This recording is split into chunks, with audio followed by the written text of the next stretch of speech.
Hey everyone, my name is Yarrow, and you're listening to either the DIY Small Business Podcast or the Daydream Rules Podcast. I decided to publish this episode on both my podcasts today because I have a bit of a special occasion. I'm celebrating 5 years in business, and I want to reflect on and celebrate with you and kind of share my favorite lessons because that feels like a good idea today.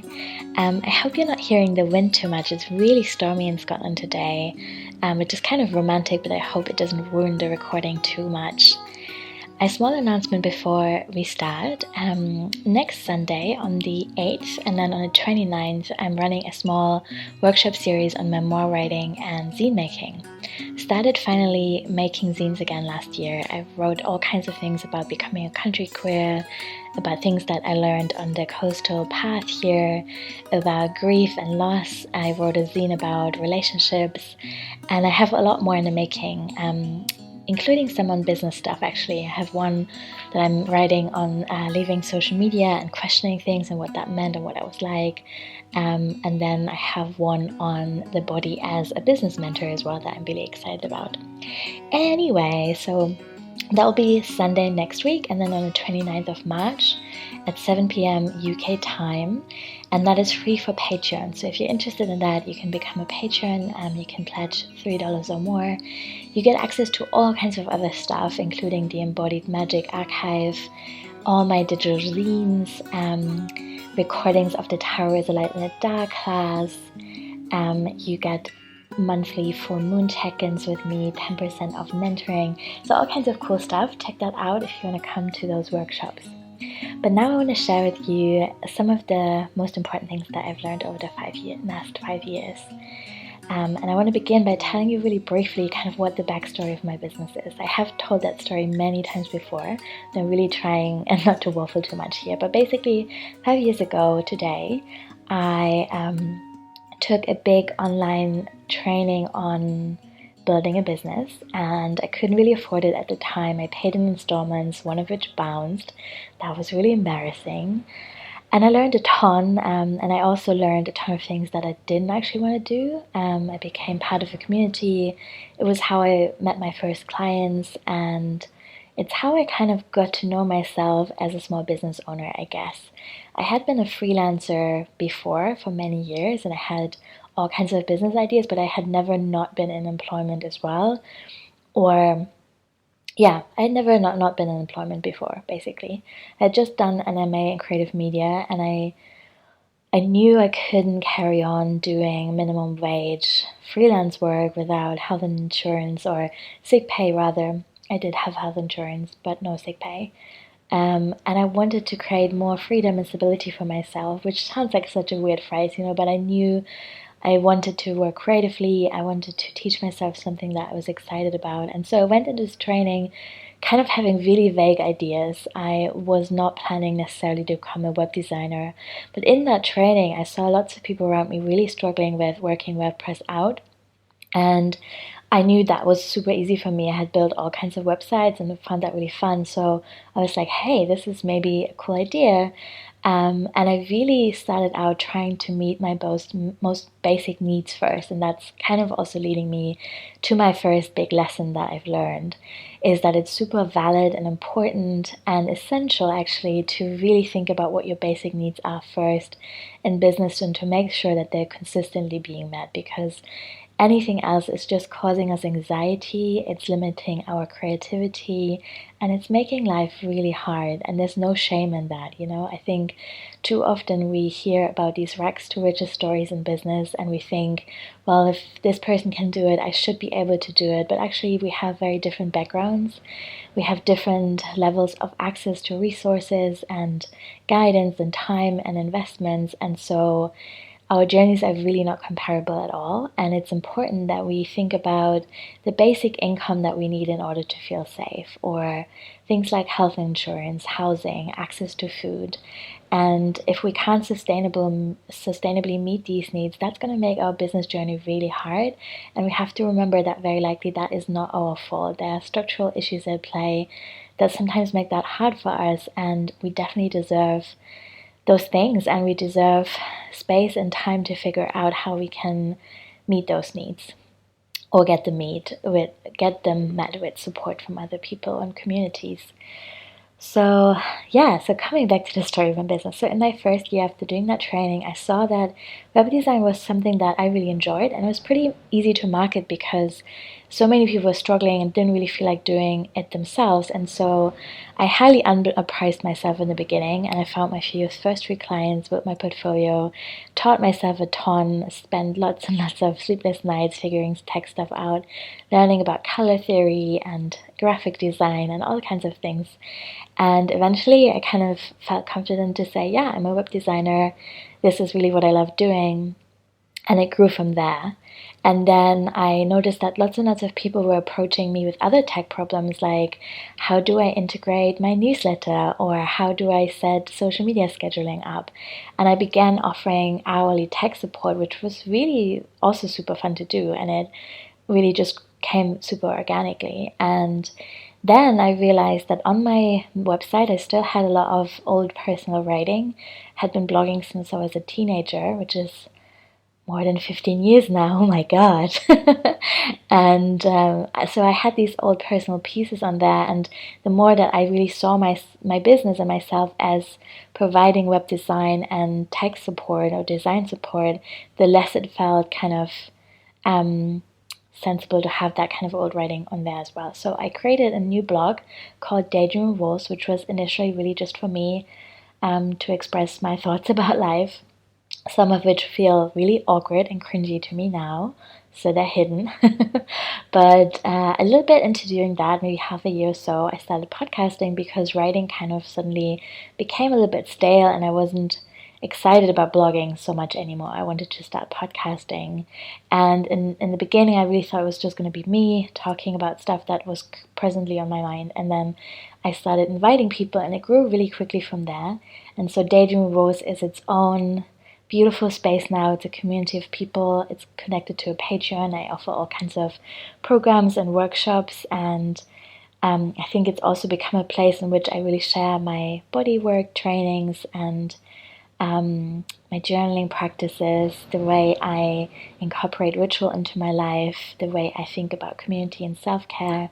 All those kinds of things live on there, and I'm really grateful to have two businesses that feel very connected and similar in the values that underpin them, but that are, in terms of the work itself, are very different, and that feels super refreshing to me.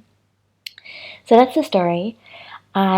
Towards I think the third and fourth year of running my web design agency, I started being approached more and more by people who wanted business mentoring, and that kind of snuck into this hourly retainer work that I was offering. Like initially it was tech consultation, and then we talked more and more about the bigger picture and how that was all fitting together. So eventually I kind of became an accidental business mentor.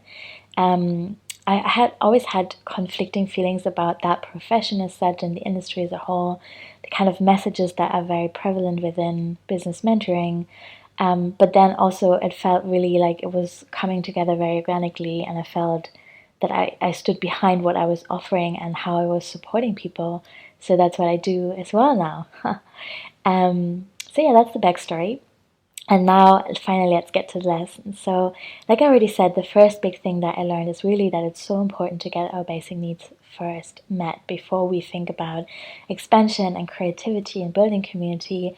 Really to get super clear what we need, what feels sustainable, maybe even regenerative. So, when we think about the minimum income that we need to make, for example, maybe we need to ask ourselves if we need access to things like therapy as well, or being flexible around working time. So it's not just about money, it's also making space for the things that we know we need in order to be able to do the work that we want to do. And obviously for some of us, therapy is a big luxury. It's not easily available to all of us, and it's just one example of the things that we might be needing.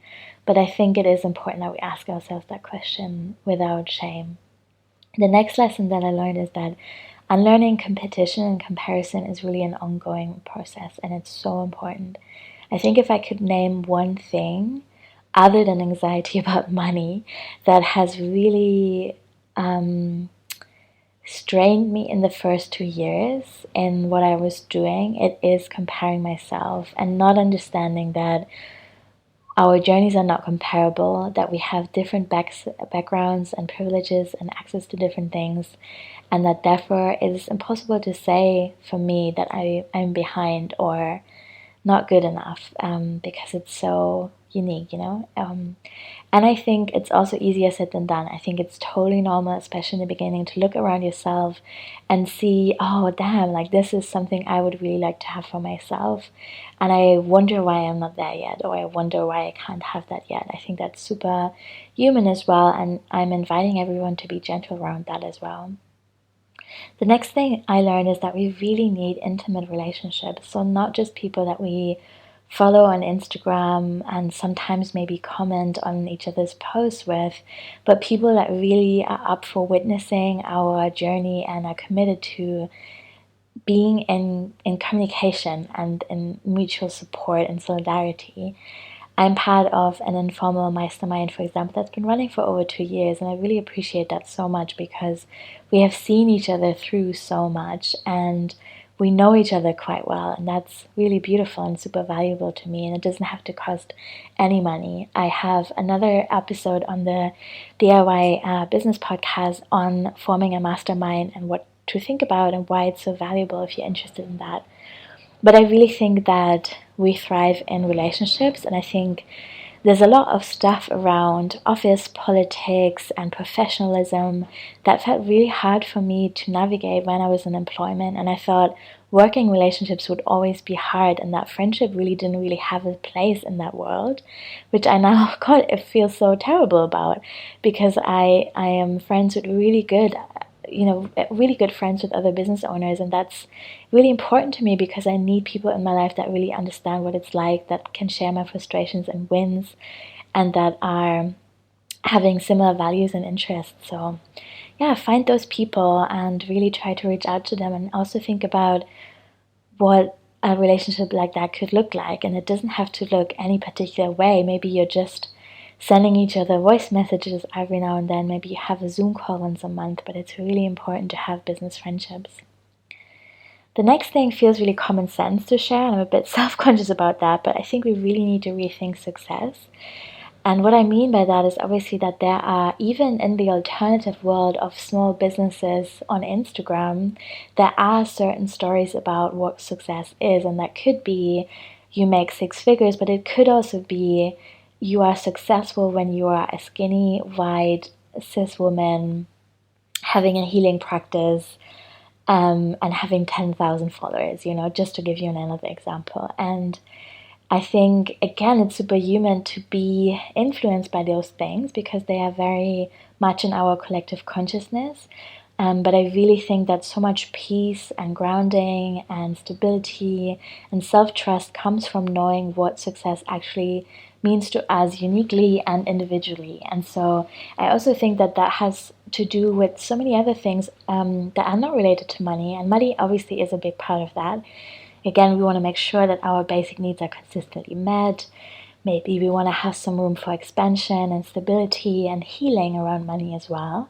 But we probably will also want to things like seeing change in the people that we work with, knowing that we are creating something that makes people happy or that makes their life a little bit easier. Maybe we want to alleviate suffering in some way. We want to receive feedback. We want to inspire people. For me, success is very much about freedom as well. I want to have time with my dogs at the beach every day. I want to be able to nap and take time off when I need to.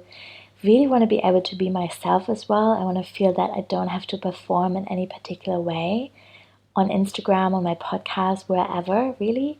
And that feels, like a really important part of success to me. So if, for example, I knew there was a way to make 6 figures by doing a certain thing that isn't truly myself, then that really wouldn't feel like success to me.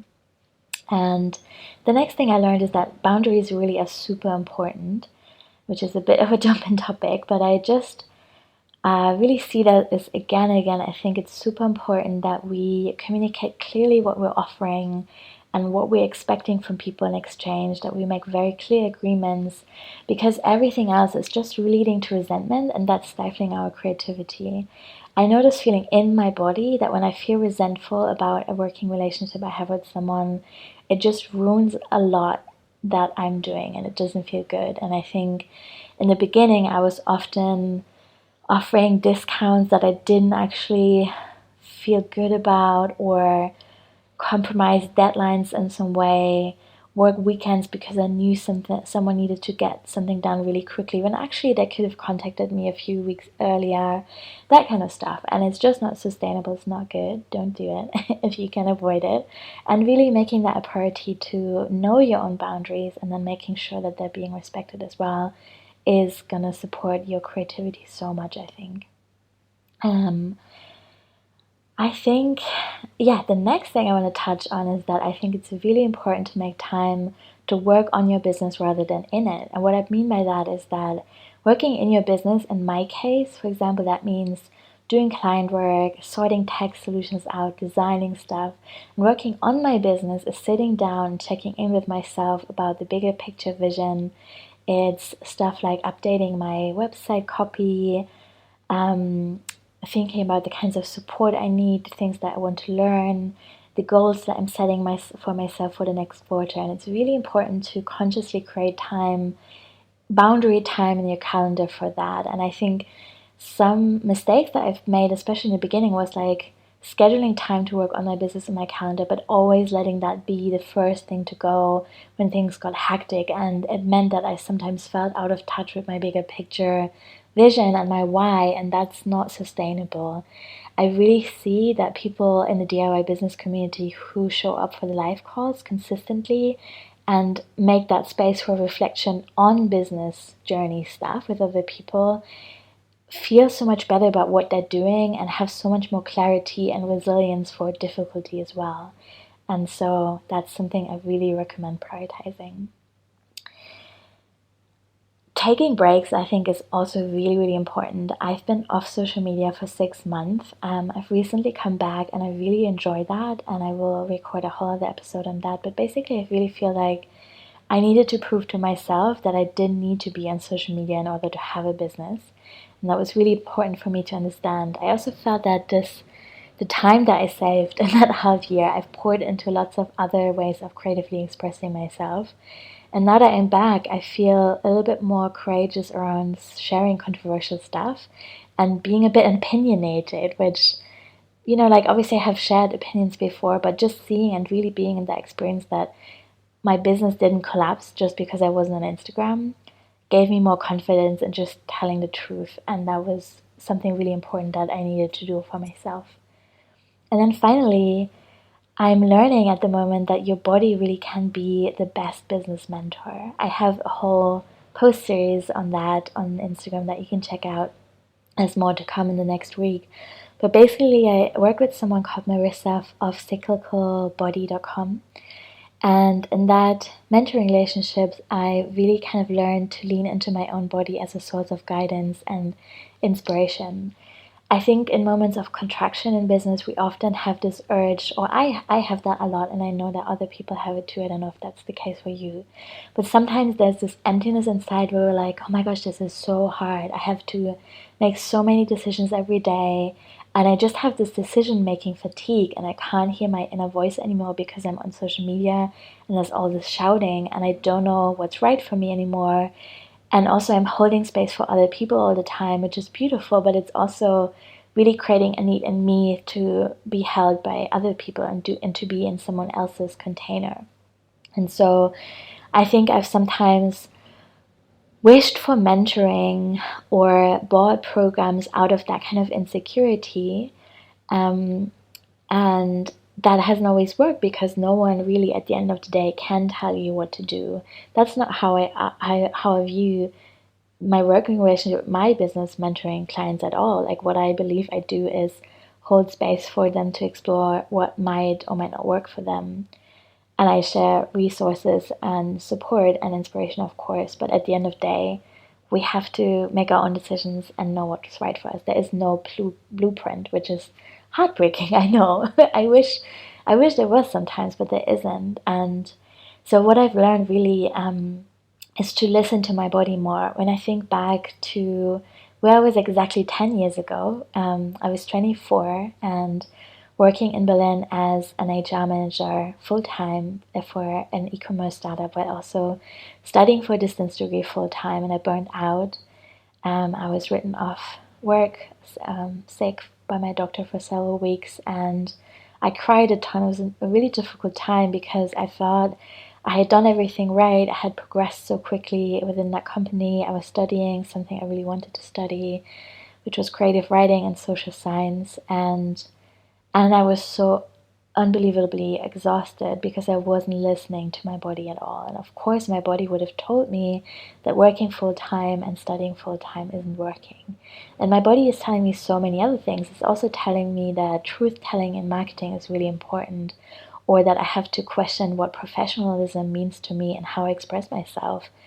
Or it's telling me that I need to prioritize time for rest and reflection, and that I really actually value cyclical living and business making, and that contraction is very much a part of having a business as well, and that I want to build my resilience and my appreciation for downtime as well. So I think there's so much to learn from our bodies, and I see them really as this beautiful resource that's so unique to us. So really stepping away from thinking that there's this one solution or this one secret answer that everyone has that maybe you don't know yet, but instead knowing that that's not a thing. And actually there's so much wisdom in our bodies related to what we need, how we can express ourselves, what might be sustainable and regenerative and healing for us. So this is where I'm going to end. I really appreciate you listening so much. I hope you got something out of this too. Again, I'm so grateful that I got to 5 years. I feel that my favorite business affirmation now is still, I trust myself to make this work. I trust myself to make this work. I trust myself to make this work. I hope you feel the same, and that we get to work together in some way in the future. I'm looking forward to see you on Instagram. I would love to hear your feedback. If you like this episode, please share it with your friends. And again, thank you so much.